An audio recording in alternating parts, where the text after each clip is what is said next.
Hello, this is Pastor John. This is Saturday, May 9th, 2020. It's our next in our series, American Dystopia. I wanted to remind you that during this time, you may have had the opportunity to learn some new things.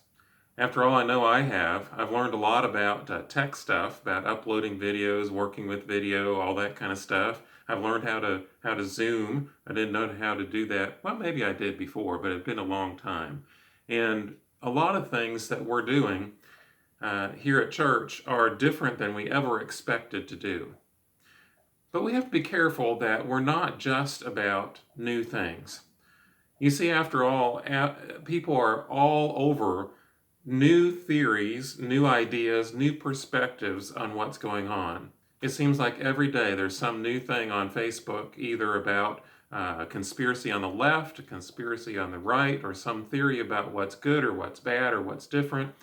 And we can get all caught up in that. And that's no different, really, than a group that Paul encountered in Athens. There was a place called the Areopagus where people were gathering together, and on one hand, there were in that city many gods and many idols. On the other hand, there was this place called the Areopagus where people came together and they talked. Here's what the Bible describes it like. It says, all the Athenians and the foreigners who lived there would spend their time in nothing except telling or hearing something new.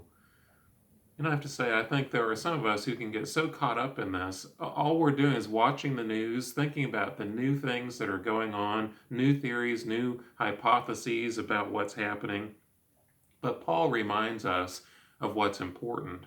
It doesn't mean we shouldn't learn new things or be able to do new things, but we should be focusing on the important thing.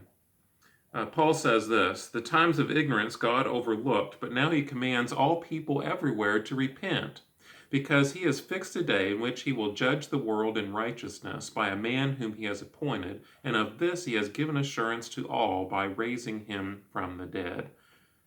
You see, in the midst of all the things that we might discover that are new, we should remember that new is not always better. New is not always right. The truth about God, about the world, and about us is nothing new, but it's very, very important.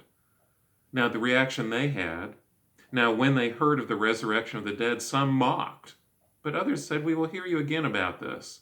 So Paul went out from their midst, but some men joined him and believed, among whom also were Dionysius the Areopagite and a woman named Damaris and others with them. You see, they had a mixed reaction. Some believed, some didn't, and some mocked. I'm telling you, don't forget the old.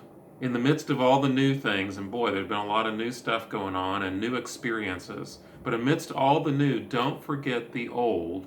That is the importance of Jesus and the resurrection.